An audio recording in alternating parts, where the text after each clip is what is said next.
Je m'appelle Sarah et je souhaite partager avec vous une expérience extraordinaire qui a profondément transformé ma vision de la vie.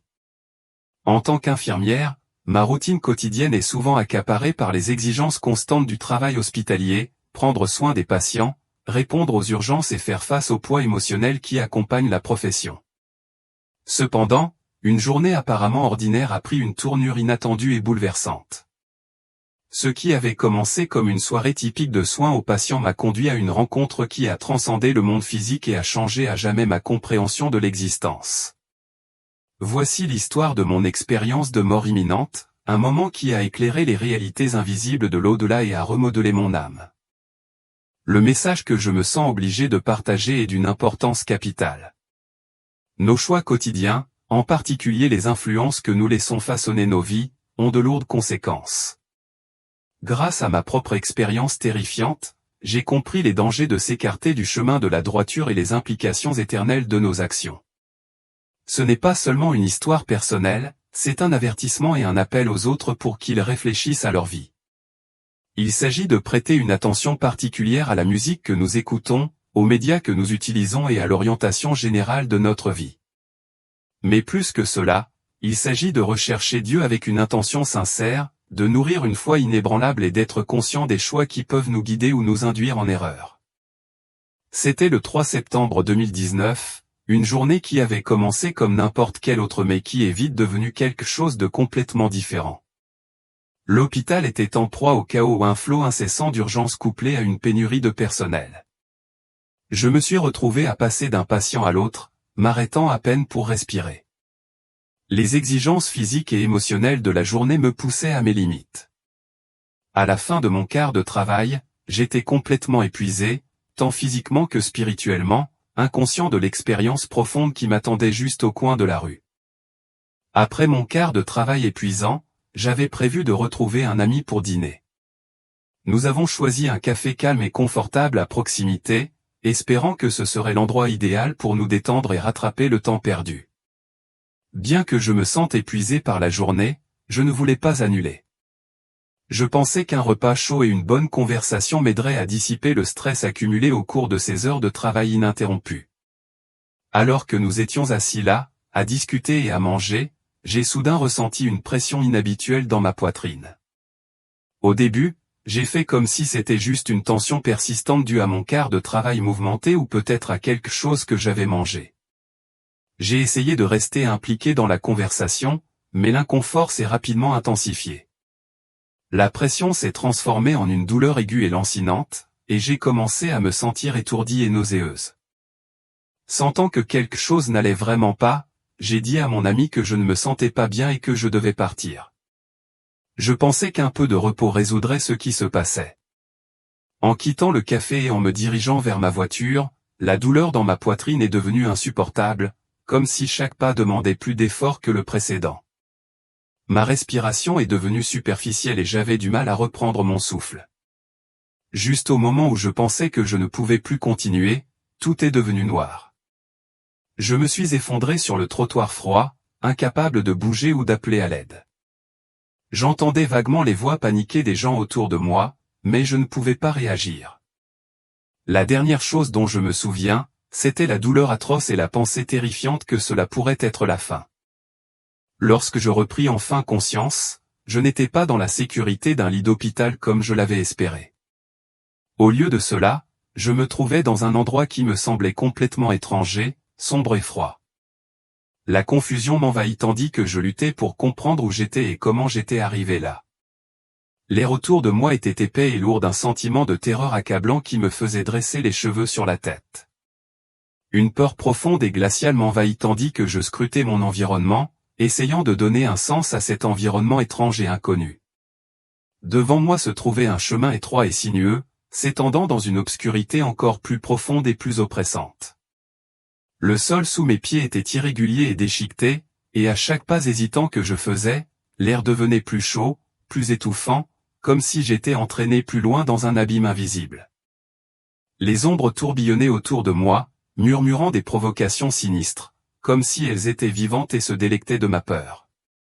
Le long du sentier étroit, des arbres tordus et noueux se dressaient, leurs branches tordues s'étendant comme des griffes, menaçant de m'attraper. À chaque pas, la chaleur devenait plus insupportable, et l'air s'épaississait du son de cris d'angoisse, des cris qui semblaient venir de toutes les directions. Le sentiment accablant de désespoir était inéluctable, et un instinct profond me disait de faire demi-tour. Mais alors que j'assimilais les images et les sons terrifiants qui m'entouraient, une vérité horrible m'est venue à l'esprit, j'étais en enfer. Cette prise de conscience m'a frappé avec la force d'un coup, me coupant le souffle. Ce n'était pas un simple cauchemar ou un tour de passe-passe de l'esprit, la douleur, la terreur et le sentiment accablant de terreur étaient tous douloureusement réels. J'étais entré dans un royaume de tourments inimaginables. Les cris des damnés résonnaient sans fin, amplifiant la terreur qui étreignait mon âme. Tout autour de moi, je pouvais voir des silhouettes torturées se tordre de douleur, leurs visages tordus dans des expressions de pur désespoir. Leur douleur était palpable, leur souffrance éternelle. J'avais l'impression que l'air était saturé de désespoir, épais et suffocant, pesant sur moi de tous côtés. À chaque pas que je faisais, le poids de l'endroit devenait plus lourd, comme si les chagrins d'innombrables âmes pesaient sur mon être. L'air était rempli d'une tristesse et d'un regret insupportable qui s'infiltraient dans mes os, menaçant de me submerger. Je pouvais ressentir la souffrance de ceux qui étaient piégés dans cet endroit, et c'était presque trop difficile à supporter. Le désespoir était si épais et suffocant qu'il me semblait qu'il était comme un linceul inéluctable. Je savais, avec une certitude effrayante, que c'était un endroit où la rédemption était impossible, où la souffrance n'avait pas de fin et où l'espoir n'était qu'un souvenir lointain et oublié. Le désespoir qui imprégnait tout menaçait de me consumer, m'entraînant plus profondément dans le tourment sans fin qui m'entourait. À ce moment-là, j'ai compris la véritable horreur de l'enfer. Ce n'était pas seulement la douleur physique, les visions grotesques ou la souffrance inimaginable. C'était l'absence totale et complète d'espoir, un vide si profond qu'il semblait tout dévorer. Cette prise de conscience ou ce désespoir absolu était la chose la plus terrifiante de toutes. Alors que j'errais dans le paysage cauchemardesque de l'enfer, quelque chose a attiré mon attention, une silhouette qui me semblait familière au milieu de la mer d'âmes souffrantes. Parmi les tourmentés, un homme se démarquait, son visage était inimitable. C'était Michael Jackson. Le choc de voir une figure aussi reconnue mondialement dans cet endroit était bouleversant, mêlant le surréalisme à la réalité effrayante de l'endroit où je me trouvais.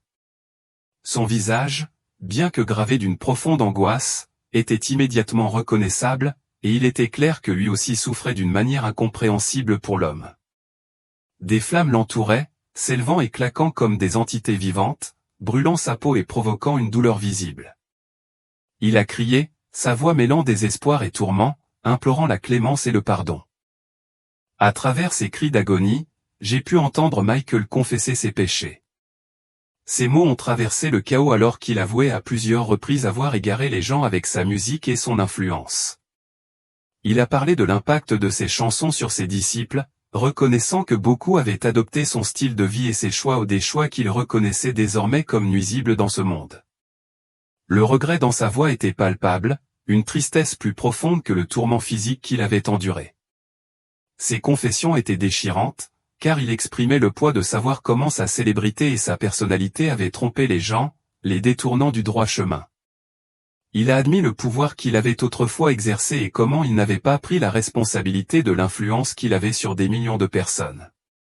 Ses supplications pour une autre chance, une chance de réparer les dégâts, étaient remplies de remords sincères, mais dans ce lieu, les deuxièmes chances étaient une cruelle impossibilité. L'enfer lui-même était un royaume de souffrance indescriptible. L'air lui-même était épais, étouffant par la puanteur de la chair brûlée et du soufre, rendant la respiration presque impossible. Partout où je regardais, il y avait des âmes en agonie constante, leur corps se tordant sous une torture implacable. Les flammes étaient impitoyables, brûlant leur peau dans un cycle sans fin de douleurs atroces.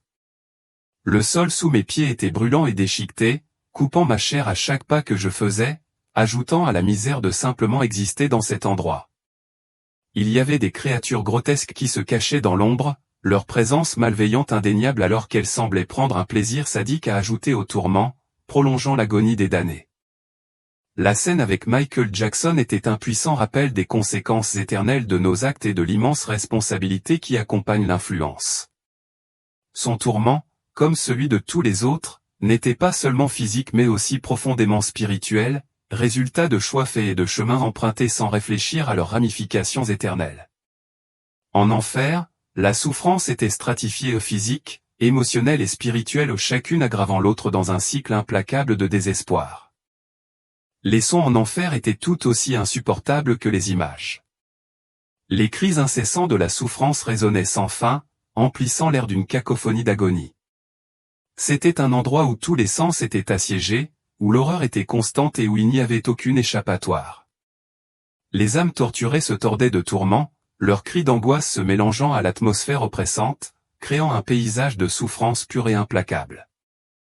Au milieu de cette mer de désespoir, la silhouette de Michael Jackson se démarquait, son tourment plus prononcé que celui de beaucoup d'autres.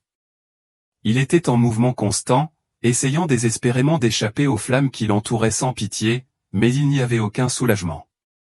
Il tendit la main, saisissant le vide comme s'il cherchait quelque chose, n'importe quoi, qui pourrait le sauver de cette torture incessante. Son désespoir était palpable, un spectacle déchirant à voir.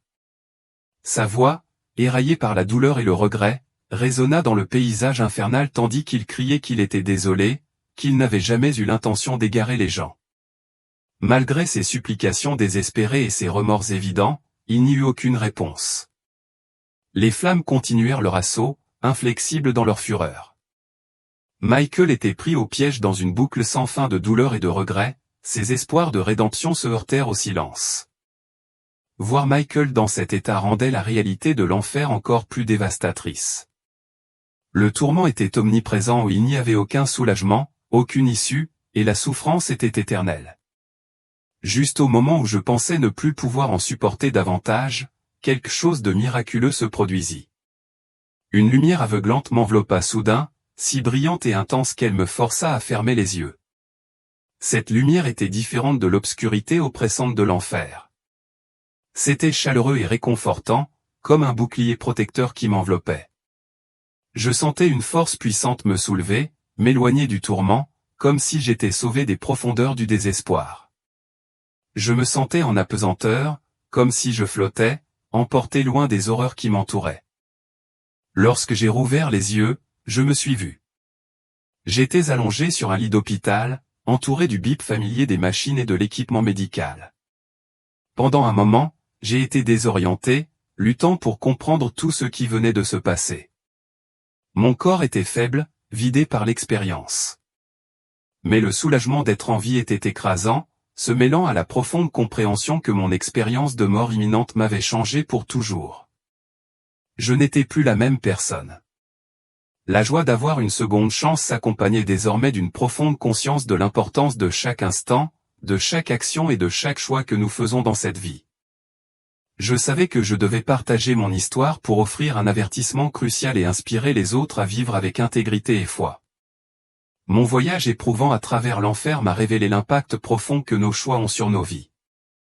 De la musique que nous écoutons, aux médias que nous consommons, en passant par les personnes que nous fréquentons, chaque décision que nous prenons a le pouvoir de façonner notre caractère et d'influencer notre chemin.